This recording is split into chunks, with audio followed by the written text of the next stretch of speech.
कोकणातील प्रत्येक घडामोडींचे लाईव्ह अपडेट पाहण्यासाठी आताच कोकण कट्टा न्यूजच्या सर्व सोशल मीडियाच्या प्लॅटफॉर्मला लाईक, फॉलो आणि सबस्क्राइब करा। शिक्षकी पेशाला काळीमा फासणारी घटना दाभोळमध्ये घडलेली आहे। दापोली तालुक्यातील दाभोळमध्ये एक धक्कादायक घटना समोर आली आहे।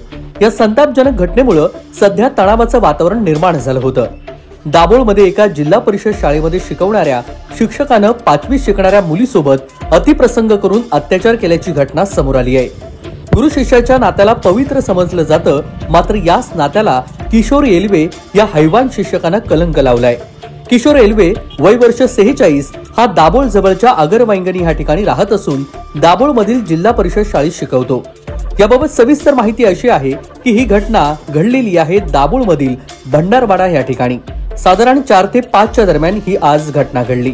नेहमीप्रमाणे अल्पवयीन मुलगी शाळेमधून घरी जाण्यासाठी निघालेली असताना शाळेतील शिक्षकानंच या मुलीला विचारलं, तुला न्यायला कोणी नाही का आलं?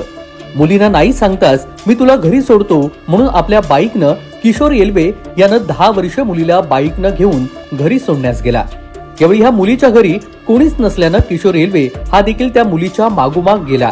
घरी गेल्यावर त्याच्या लक्षात आलं की घरी कोणी नाहीये। घरी कोणी नसल्याचा फायदा उचलून त्यांनी अल्पवयीन मुलीवर अतिप्रसंग केलाय।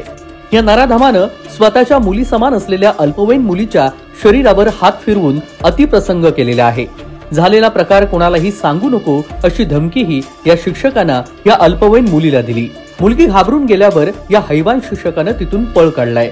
मात्र झालेल्या प्रकारामुळे मुलगी घाबरली आणि तिने सर्व काही शेजारी असलेल्या कुटुंबाला सांगितलं। त्यानंतर हा सर्व प्रकार आई आणि वडिलांना सांगण्यात आला। मात्र मिळालेल्या माहितीनुसार या शिक्षकानं दुसऱ्यांदा या मुलीला सोडण्यासाठी आलेला होता अशी माहिती मिळतीये। याआधी देखील या शिक्षकानं याच मुलीला सोडण्यासाठी तो या घरी आल्याची माहिती आहे। या सर्व प्रकरणानंतर कुटुंबानं दाभोळ पोलीस स्थानक गाठत शिक्षकाविरोधात तक्रार दाखल केली आहे। दाभोळ पोलिसांनी तातडीनं शिक्षक किशोर येलवेला अटक केलेली असून पोक्सो कायद्याचं कलम 8 आणि 10 BNS 74 नुसार गुन्हा दाखल झालाय।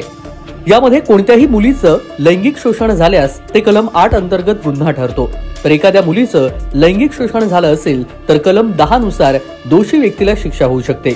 अटकेनंतर पोलिसांनी या प्रकरणाचा पुढील तपास सहाय्यक पोलीस निरीक्षक अमोल गोरे करत आहेत। दरम्यान आरोपीला दापोलीमध्ये नेण्याची प्रक्रिया सध्या सुरू आहे। तेजस बोरगरे, कोकण कट्टा न्यूज, दाभोळ, रत्नागिरी।